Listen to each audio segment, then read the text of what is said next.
In the era of the gods, the elite soldiers of the Divine Ones were called Paladins, or misty grey warriors, because a paladin was always clad in misty grey armor.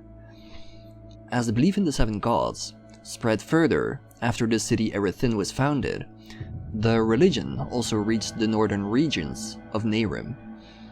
The Normans living there were the bravest and toughest warriors the world has ever seen. The gods and their seraphim recognized this and recruited the Norman warriors for themselves. From these warriors, the elite order of the Paladins was founded, an order that was to be the second military hand of the gods, besides the seraphim, for the number of seraphim was not great and would not be enough to control the whole world. I wrote the following report after a talk with Chancellor Baratheon, who was present at the fall of the order. The fall of the Misty Grey Warriors. A thunderous storm lay over Erethin. The city seemed as if it were born of a nightmare. Swarms of crows covered the sky and circled around the city's towers. Commander Baratheon was knelt in a silent prayer in the middle of the plaza in front of Eredan's fort. The fort was engulfed in flames. All the entrances were sealed from within. The only thing Baratheon knew was that the god Eredan and the army of Seraphim had set forth for Traiomar to put a stop to the threat coming from the town in recent times. He had not been told the reason why this was necessary. As the commander of the city guard of Erethin, the wars of the gods did not concern him. His duty was to defend the city itself, and he currently seemed to be failing that.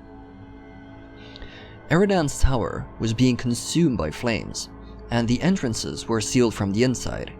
He did not know what had happened, but heard terrible cries from within. Theolor Aranthial, commander of the Inquisition, had disappeared along with all his men. Commander Baratheon, what happened? The whole city is in uproar. The tower's fire is surely to be seen all the way from the northern mountains. Surprised, he looked up.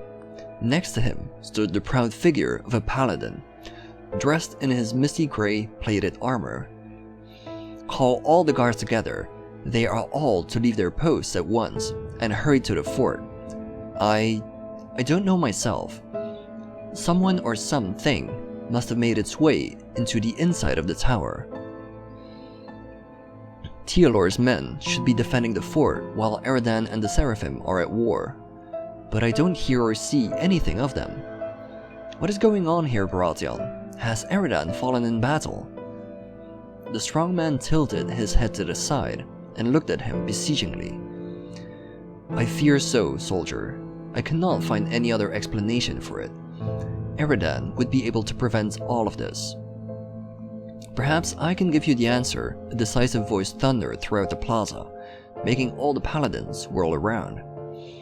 The entry to the fort had been opened at that moment, and a man staggered out of the large gate of the bastion.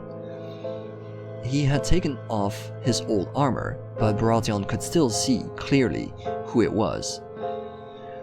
I am glad to see you, Neradzul Aranthial.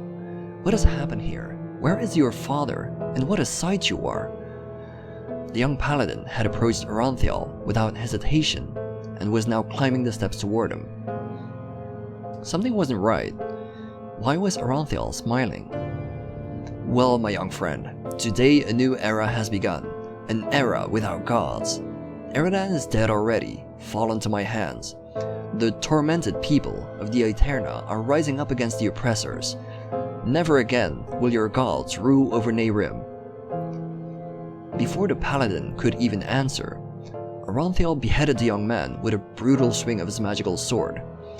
Commander Baratheon and his men had completely lost their poise and stared at the decapitated head that slowly rolled down the steps.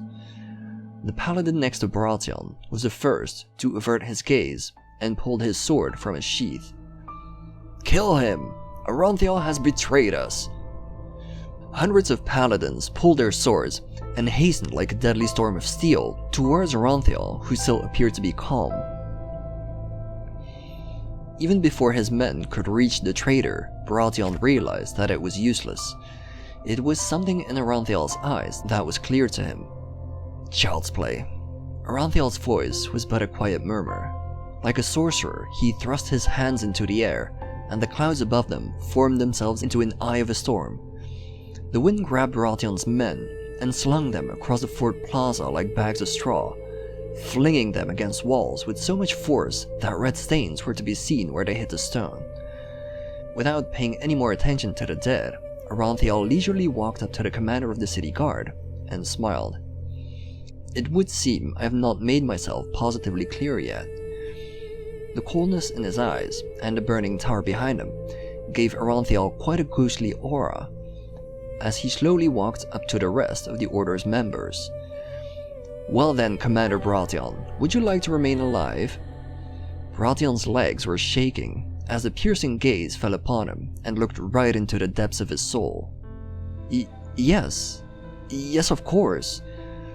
An amused smile crept over Aranthiel's pale lips. Then so be it. You and your men here shall live. You shall serve me. Kneel down and swear eternal allegiance to me, Neradzul Aranthiel. As Baratheon sank to his knees, from the corner of his eye he saw all his men do the same. A battle would be hopeless.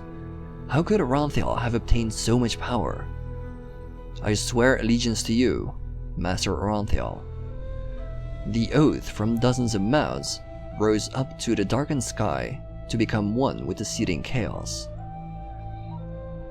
After Aranthiel was captured by the gods, the survivors spread out over the whole of Fynn.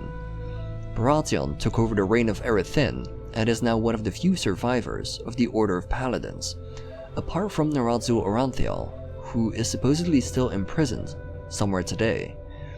This man betrayed the Order and the gods, killed a vast number of people, and was therefore sentenced to lifelong imprisonment by the Council of the Gods. Nobody knows what happened to his father, Theodor Aranthiel, or his men. They were inside the fort of Erethin, as Neradzul had appeared there and were never seen again. It is also unknown how Neradzul Aranthiel could conquer the fort alone, or even how he managed to enter Erethin. It is known that the god Eridan fell in the Battle of Traemar on the same day, in which Neradzul Aranthiel also fought.